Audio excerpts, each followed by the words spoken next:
Salut, c'est Romaric. Dans cette vidéo, j'ai prévu de te faire part de l'avancement de ma technique suprême de résolution des nœuds euh, dans le complexe corps-esprit. C'est une technique de visualisation interne dont j'ai parlé dans une vidéo récemment à mon échelle actuelle.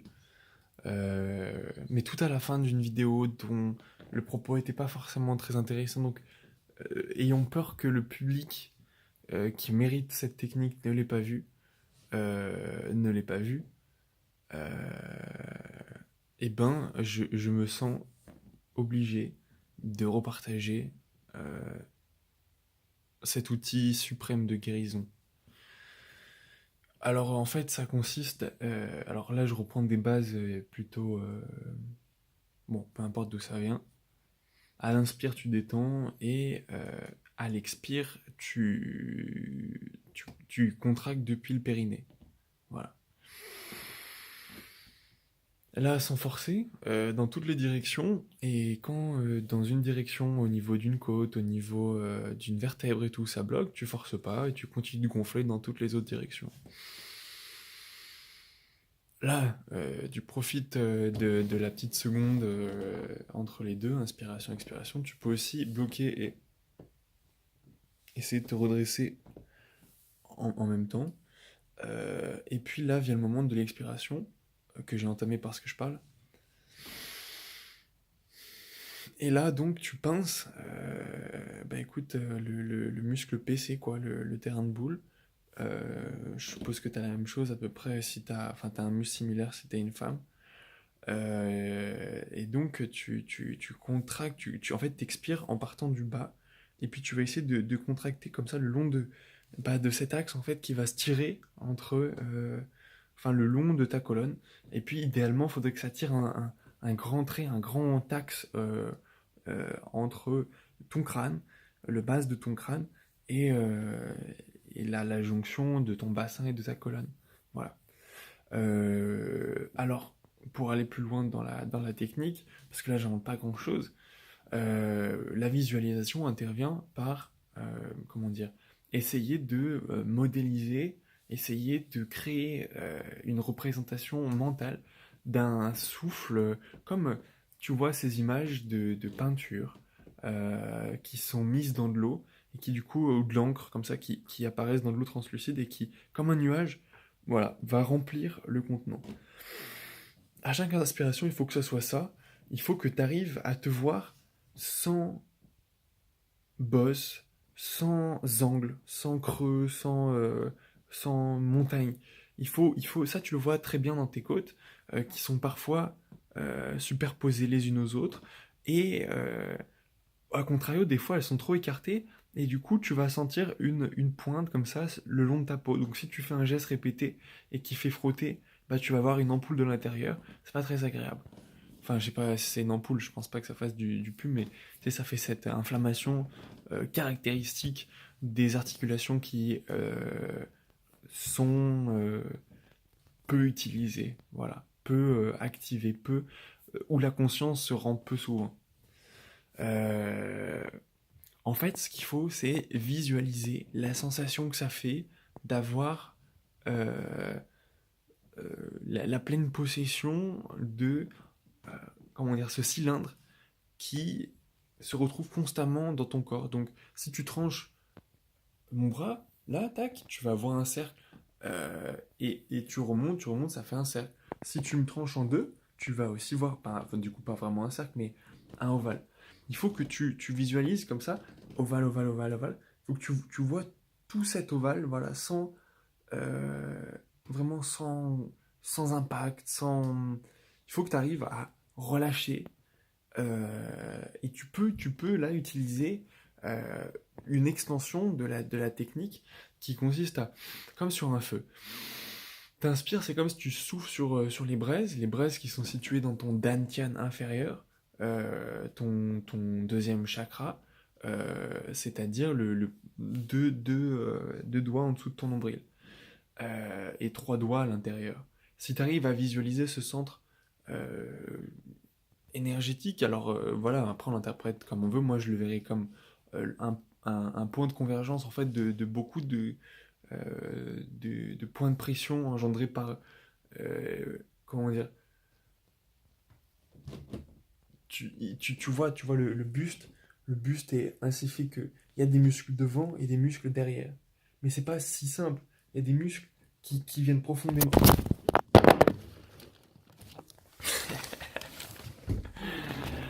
Il y a des muscles qui viennent profondément de derrière qui repassent comme ça. Ce qui fait qu'en fait, tu pourrais visualiser tout un ensemble de spirales comme ça qui remontent. Alors attends, je vais essayer de refaire une mise au point si ça fonctionne. Peut-être que peut-être que j'ai encore cassé un truc par violence. De matériel, heureusement, encore. Et toujours, et rien d'autre. Euh, Qu'est-ce que je disais? Ah oui. Donc, voilà. Il y a toujours, pour un axe où tu peux pivoter, tu vois, si tu pivotes comme ça, je contracte cet axe, et à contrario, si je me redresse, si je reste droit, j'étire celui-ci en conséquence. Voilà. Mais tu peux aussi voir que derrière, il y a à peu près, de manière assez symétrique, voilà, quand je fais ça, je contracte aussi l'axe qui est là. Enfin bref, tu m'as compris. En gros, c'est toujours équilibré. Pourquoi je parlais de ça par contre? Euh, Ah oui, pour dire qu'il y a des points, sans doute, des points. Ah, il y a un bouton là, peut-être que. Ah, alors là, ça fonctionne. Ah oui, c'est mieux. Donc, il y a bon, voilà, ces chakras, ces centres énergétiques, ces dantian, euh, et ben, convergent peut-être, selon moi, beaucoup de ces axes de muscles, de méridiens, peu importe le nom, de canaux, peu importe comment on les appelle. Moi, je le vois vraiment comme euh, des points de concentration de, de la pression engendrée par en fait, par la tension plutôt de tes muscles. Et puis, la, la, la, si la pression de tes muscles, de certains de tes muscles profonds, contractés ou non, euh, en souvenir, pas en souvenir, mais souffrant, entre guillemets, d'une non-rééducation après un traumatisme, comme ce qui se passe dans ta tête. C'est assez surprenant. En fait, j'ai un ami qui pratique des arts martiaux depuis une dizaine d'années et qui me dit, il a commencé à pratiquer le Qigong, là c'est sa deuxième année, mais il en a fait déjà pas mal avant et d'autres trucs. Et il me dit, en fait, c'est dingue parce que c'est en pratiquant que tu te rends compte bah, de ce que ça t'apporte.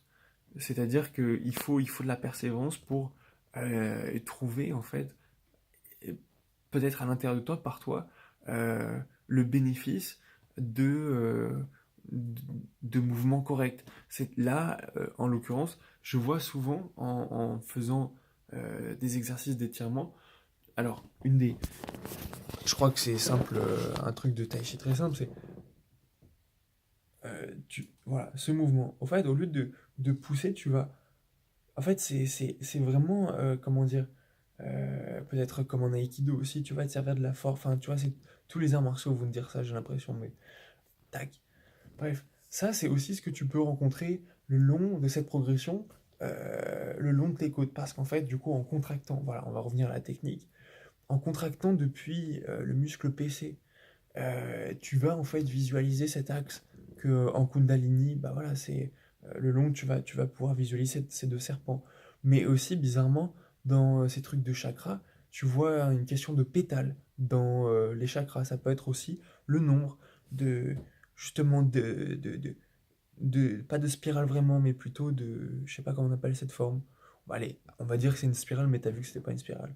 Donc, cette spirale, peut-être qu'il y en a quatre qui viennent aboutir au chakra racine. Et puis ensuite, au second chakra, tu vas trouver six pétales, etc., etc. Bon, et je vais pas aller plus loin parce que j'ai pas la prétention d'être arrivé à me fixer dans le chakra racine, ni dans aucun couronne, ni dans aucun des autres niveaux de mon corps. Voilà pour sortir de cette métaphore yogique, dans chaque vertèbre, chaque côte, chaque membre est relié en fait. Tu as une côte pour une vertèbre, ça paraît assez simple, mais en fait, comme je t'ai expliqué que tu as des axes comme ça qui vont dans les deux sens, parfois tu vas contracter comme ça, tac, et tu vas permettre à un axe ici de se remettre à la bonne position. Ce qui va se passer à ce moment, c'est que ce muscle qui était tendu, tiré, parce que pas à la bonne place, comme quand tu vas dormir sur ton bras et que tu vas perdre la sensation de ton bras, là c'est la même chose, tu vas perdre la sensation de ton muscle en fait il est plus approvisionné comme il devrait, et il va euh, je sais plus comment on dit quand ça se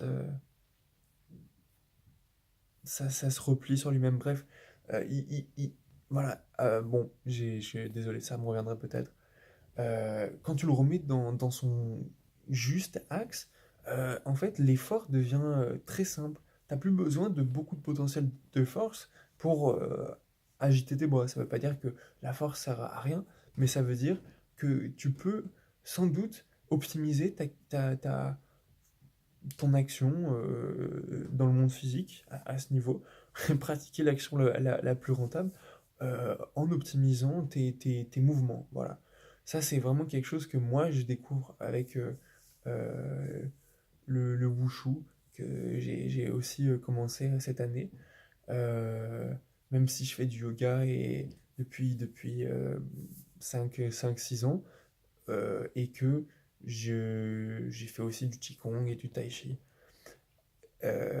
Donc je me rends compte en fait que tout ça converge. Moi je le savais un peu, enfin tu vois, je voyais déjà des motifs communs, mais effectivement j'arrive à ressentir comme en fait tout ça c'est des images pour parler d'un seul truc qui peut potentiellement, et limite c'est ça plutôt que moi j'aimerais t'inviter, enfin ce à quoi j'aimerais te faire prêter conscience, c'est que tu peux révéler ça par toi-même en fait. Il suffit, alors voilà, j'ai pas trop, enfin je peux pas te donner vraiment enfin ma technique pour être concentré, être focalisé sur voilà, l'écoute de ce qui se passe au niveau émotionnel, au niveau physique, au niveau intellectuel, enfin bref, sur tous les niveaux. Je peux pas t'expliquer comment te focaliser, mais je peux te dire comment,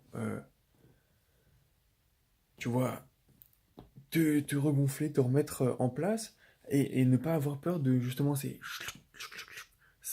glissements qui vont avoir lieu, des fois ces craquements au niveau des côtes, au niveau des colonnes, au niveau de... Des fois tu vas redresser, comme ça tu vas libérer la pression. C'est ça dont je parle par gravité. En fait, quand tu ne fais pas d'effort, quand tu ne portes pas attention à ton ventre, quand il est attiré par la gravité, en fait, toutes tes entrailles, excuse-moi, hein, mais se reposent les unes sur les autres, ce qui n'est pas leur posture de base et ce qui empêche un bon transit. Donc, le fait d'être assis souvent, je pense que c'est un des... Enfin, ça crée des problèmes au niveau des intestins et à long terme, à mon avis, des maladies, des symptômes plus graves. Mais qui en fait, juste traduisent une stagnation forcée par la pression qui est exercée en permanence par, voilà, d'une part les intestins, etc., mais en plus par la nourriture qu'on va mettre dedans. Et plus tu vas mettre de la nourriture, et plus ça va être lourd. Donc plus tu vas mettre du temps à digérer. Et si tu manges plus que ce que tu digères, tu vas commencer à avoir des ballonnements. Enfin bref, c'est pas quelque chose de souhaitable. Il vaut mieux avoir l'estomac très légèrement rempli et profiter de l'énergie qui arrive parce que tu as pris un repas équilibré qui se diffuse du coup de manière équilibrée pour pratiquer. C'est la technique que je t'ai appris. Ça peut être un moyen de bien digérer. Moi, par exemple, à chaque fois que je rentrais dans un bus ou un transport en commun, etc., enfin pour des durées assez longues, hein, enfin relativement longues, pas si je prends un trajet de tram par exemple, non, mais plutôt si je prends un bus pour aller dans une autre ville, et ben là, je vais avoir envie de m'endormir très très rapidement. Mais grâce à cette technique, je peux rester éveillé parce qu'en fait, je sais que c'est pas un repos qui va me fatiguer et que j'ai peut-être d'autres choses qui peuvent finalement compenser peut-être un manque de sommeil d'un côté, mais éviter que ce manque de sommeil en fait crée des symptômes négatifs, notamment celui de s'affaisser quand t'as pas beaucoup dormi, t'as tendance à pas avoir l'énergie. Mais en fait, il suffit que tu commences à expirer en contractant ton muscle PC, essayer euh, de tirer la base de la colonne, et puis, contrairement à ce que je fais par une très très sale habitude, et qu'il faut absolument que je... Enfin, c'est en fait là-dessus que moi-même je travaille, hein. C'est pas une technique que j'ai... Tu vois ce qui se passe avec cette technique de, de musculation profonde. Tu changes de voix, tu peux chanter plus grave ou plus aigu. Ça, c'est des trucs assez rigolos. Mais surtout, ce que je disais, c'est que comme c'est pas que tout est connecté, mais comme tout.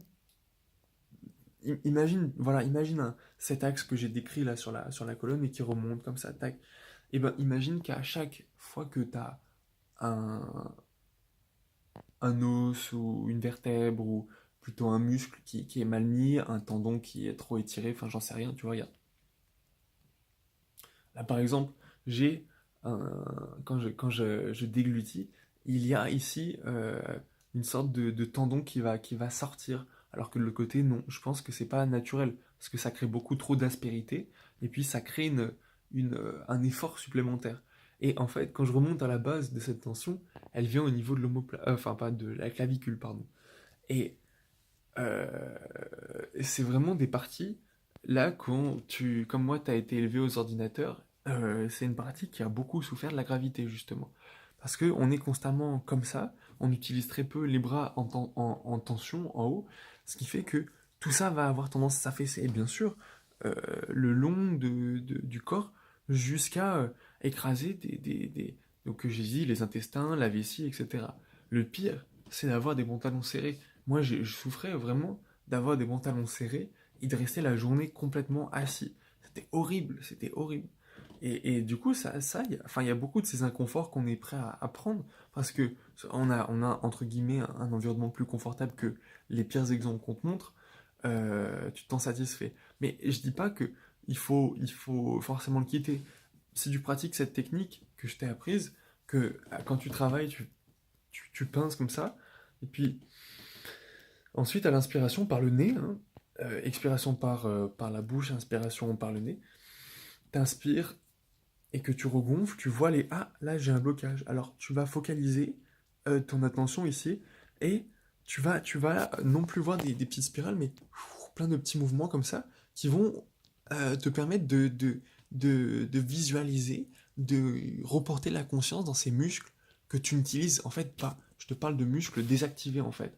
C'est des muscles que tu as abandonnés par exemple en posture assise. Tu vas énormément demander au bas du dos qui va être très tendu, mais pas forcément musclé. Et du coup, en fait, tu as un bas du dos qui est extrêmement faible parce que, voilà, atrophié, voilà. C'est atrophié. Il faut bien sûr mixer la posture assise avec des postures de marche et même un entraînement plus régulier. Euh, et surtout, ah oui, un truc important avec cette technique, si tu la pratiques dans le temps, il faut pas se désespérer, il faut persévérer. Parce que chaque jour qui passe, chaque moment où tu relâches ton attention, eh ben, la gravité écrase et euh, petit à petit fait disparaître les efforts que tu as fournis. Alors bien sûr, il y a des mécanismes qui te permettent de conserver les vertus d'un effort pendant 2, 3 jours, tes muscles te reconstruisent, suite à un stress, etc. Mais moi, ce que je te propose, c'est avec cette technique en fait, à chaque fois que tu as du temps d'abord au début, que tu as du temps libre d'esprit, enfin du temps où tu n'es pas complètement occupé, eh ben tu vas porter attention à ça, tu vas essayer de te redresser, mais en évitant de bomber trop le torse, parce que ça, moi, c'est mon défaut, mais je pense que ça vient beaucoup de choses. Et c'est quelque chose que je tente de réduire pour simplement euh, en fait, juste me remettre bien dans mon corps. Et je pense que ça passe par une grande phase. Tu vois, je dis je bombe le torse, mais par une phase d'humilité euh, où en fait, il faut juste pas que je cherche à faire plus que simplement euh, me mettre bien. Euh, c'est sans doute ça, du coup, l'égoïste rationnel. Euh, c'est en fait ne pas compter sur les autres pour mon propre bonheur. Enfin, j'en sais rien, j'ai juste entamé le livre, donc je peux pas trop en parler, mais là, je fais des liens avec des idées, parce que ça me met comme idée. Euh, Mais moi, par contre, j'exclus pas au contraire, cette vertu de convergence qu'on peut avoir pour déjà se dire, ok, ben en fait, pourquoi on se tire dans les pattes, pourquoi on est stressé, pourquoi on fait ça, pourquoi en fait on n'apprécie pas juste le temps qui passe euh, en travaillant ensemble pour des trucs qui en fait comptent, hein, qui ne soient pas justement une manière de toujours te prendre plus dans les échanges. CF la vidéo d'hier, CF la précédente vidéo. Euh, voilà. Donc cette technique, moi personnellement, elle me fascine parce que elle s'emploie du coup dans les transports, au travail, quand tu lis, quand tu regardes des films. Bon, alors ça peut être stressant pour certaines personnes autour. Parce que des fois, c'est des phases où tu vas beaucoup craquer. Parce que ça se passe très bien, tu arrives à remonter très rapidement le long de tes côtes et ça va clac, clac, clac, clac. Puis des fois, au contraire, ça va être très lent et du coup, tu vas avoir des mines crispées comme ça. Tu vas, tu vas vraiment, câbleau, un peu. Ah, mais vous existez en fait? Et là, tu vas te rappeler qu'il y a des gens à côté de toi et que ça fait un quart d'heure que tu as une tête de mec constipé, enfin, je sais pas trop. Mais bizarrement, ce bien-être surpasse le jugement en fait, j'ai l'impression. Bien sûr, je suis pas là à assumer. Enfin, si, en fait, quand je dois aller quelque part et que je me sens d'humeur à m'en mettre en place, je me remets en place, mais je vais pas le clamer non plus. Et d'ailleurs, j'ai aucun intérêt à le faire, si ce n'est dans cette vidéo où, non pas je te montre, mais je te permets de au moins faire deux, trois associations d'idées sur tes visualisations, sur ta capacité à, à reprendre possession de ton corps. Là, par exemple, je discute avec mon prof de Wushu et il dit, enfin, je dis que voilà, au niveau des hanches, ça claque. Moi, je sens que ça se remet en place, c'est une question de muscle et tout, mais il dit, mais ouais, je vais pas être méchant, mais en fait, il faut commencer jeune, sinon ton corps est pas formé à ça. Et je sais pas, je suis peut-être trop jeune, mais ce fatalisme m'exaspère en fait. Cet abattement, dire voilà, ok, mais qu'est-ce que j'entends? J'entends qu'il y a des gens effectivement qui se sont résignés comme ça. Mais moi, je vois aussi, j'ai lu aussi, j'ai vu des exemples de personnes qui, au contraire, vont passer outre euh, ces- ces- ce, ce retard, utiliser, enfin, il n'y a pas de retard parce que, voilà, elles vont utiliser les autres aspects de leur vie qu'elles ont développés en parallèle. De toute façon, à un certain niveau d'abstraction, tu peux utiliser les motifs d'un domaine et les placer dans l'autre et ça fonctionne très bien. Et comme ça, tu peux apprendre hyper vite. Et comme ça, euh, tu peux en fait utiliser bizarrement. Tu sais, il y a des gens qui disent, oui, moi je compte en couleurs ou des trucs comme ça. Bon, moi je sais pas, je me moque un peu. Je sais pas pourquoi en fait, parce que je suis jaloux, simplement parce que moi je ne compte pas en couleurs. Quand je compte, bah ça fait des chiffres, voilà. Euh, et ben tu arrives à faire des liens entre justement ce que je te montrais, cet exercice, enfin ce mouvement de basique de Tai Chi, le premier mouvement que tu vas apprendre en regardant des vidéos sur YouTube, cette ouverture, et ben tu commences à pouvoir l'utiliser et dans ton corps pour ah là j'ai un blocage, donc je pivote autour et au moment où je sens, tac, la pression. T'as entendu, ça a craqué. Voilà, c'est comme ça que ça fonctionne. Et le crack, c'est jamais la fin, ça c'est hyper important. Le crack, c'est juste, tu vas passer une porte.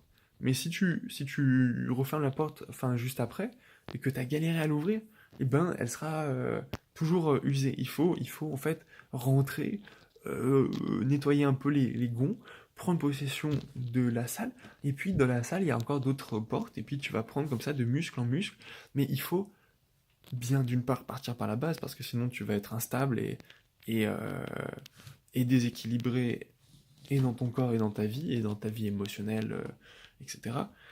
Et, euh, et aussi en remontant, je pense que c'est ça pour débloquer. Quand tu sens qu'il y a un nouage, de toute façon tu vas le sentir. Si tu inspires aussi depuis le muscle PC, enfin, de toute façon tu vas pas pouvoir aller au muscle PC de base, je pense, mais tu vas être bloqué et c'est là où, à ce moment-là, tu vas utiliser ce système de spirale encore d'une autre manière. Là, tu vas en inspirant, moi je vois souvent deux colonnes, une là, une gauche et une à droite. Et ces deux colonnes, comme ça, en inspirant, elles vont te donner comme un. Ça fait des piliers d'air, je sais pas comment expliquer. Et si tu les vois dépasser de toi, elles vont te donner justement la forme que tu pourrais avoir si tu étais dans l'expression complète de tes gènes. Effectivement, on a eu ce débat récemment sur il suffirait de réduire notre taille par 2 pour diminuer nos besoins par 8. Mais d'un autre côté, des créatures importantes stockent davantage de données, de data, je suppose, de puissance de calcul, de plein de choses. Est-ce que ça vaut le coup de diminuer peut-être si après du coup on est plus capable d'exprimer toutes nos fonctions, et je pense aussi que ça vaut le coup euh, de profiter de cet avantage tactique et même peut-être exponentiel, parce que du coup effectivement à chaque centimètre de gagné, donc dans une dimension, tu le portes au cube. Alors un centimètre au cube, bah, excuse-moi, j'ai pas pris un bon exemple, mais tu prends 2 centimètres et là, bim, t'as gagné 16 centimètres cubes, si je ne m'abuse. Non, 8. Voilà, on s'en bat les couilles. Bon, moi, ce que je veux dire, c'est il faut voir, voilà, euh, au niveau du buste, et ça marche de partout, hein, tu peux visualiser ces petits axes comme ça. T'as un blocage, commence à envoyer une sorte de. T'inspires, voilà, ça fait monter la chaleur, et puis là, en expirant, tac, tac, tac, tac, tac, comme une bobine, tu vas essayer d'entourer comme ça une espèce, tu vas essayer de visualiser la côte, tu l'entoures de ce fil d'attention comme ça, tac tac, jusqu'à comprendre les muscles, jusqu'à comprendre et le blocage, et en fait je peux pivoter, tac, et là tu te rends compte, mais en fait depuis tout ce temps je vivais avec ce handicap, et, euh, et ça me bloquait, et, euh, et tu vois, à chaque mouvement je sentais cette côte là, tac, ce plexus qui vient pointer là, et ce creux qui diminue avec le temps. À force de faire ces exercices sans même y penser, euh, c'est la persévérance dont je te parle. Je pense que, voilà, en essayant d'imprimer fortement de plus en plus d'attention et, et, et de le faire sans y porter de conscience, juste savoir que ça existe, essayer de l'abstraire, essayer de voir tout ça comme un tout, c'est peut-être la phase finale de la technique. Inspirer. Et une fois qu'il n'y a plus de blocage, tu peux sentir l'unité de ton corps, je suppose, parce que j'en suis pas encore là. Et ça doit être vraiment une sensation kiffante. Et sur ce, bah, si t'as des questions, parce que je suis sûr que j'ai pas été très clair, je t'invite à les poser. S'il y en a beaucoup, peut-être que je répondrai en vidéo, mais si j'ai pas la flemme, je pourrais aussi répondre par écrire. Alors salut, et merci d'avoir écouté cette vidéo, j'espère qu'elle te sera utile. Et n'hésite pas effectivement à apporter des sources et apporter tes idées et apporter tes expériences. Parce que il y a quelque chose euh, dans ces exercices presque pas auto-révélés, mais qui se situent à la jonction de tout ce dont je peux me nourrir. Il y a vraiment un sentiment fabuleux qui est, à mon avis, euh, juste cette curiosité est intéressante, mais en fait, c'est pas très important comparé à ce que ça peut apporter à voilà, ton complexe corps, esprit, machin, corps, bah bref. Tu vas libérer tellement de tension et tout ce qu'il faut, en fait, ça coûte rien. Et ce qu'il faut, c'est abandonner des choses, euh, abandonner des tensions. Il y a des trucs que t'as pas oubliés, des trucs qui restent comme ça, que t'arrives pas à laisser passer. Et toutes ces choses-là, aïe, aïe, elles forcent, elles te font forcer, elles te font t'user plus vite, elles te font négliger certains aspects de tes besoins primaux. Peut-être que la pyramide de Maslow, elle était inspirée par les chakras, j'en sais rien, tu vois. Mais on pourrait voir un peu ça, hein. Finalement, si t'as pas la base, si t'as pas le chakra racine bien développé, alors qu'est-ce que tu veux? Tout le transit est bloqué, t'as pas de force depuis la base, t'arrives pas à digérer. Donc, comment tu veux avoir tes fonctions mentales suffisamment subtiles pour percer le chakra couronne 1? Alors, persévérance et bienveillance.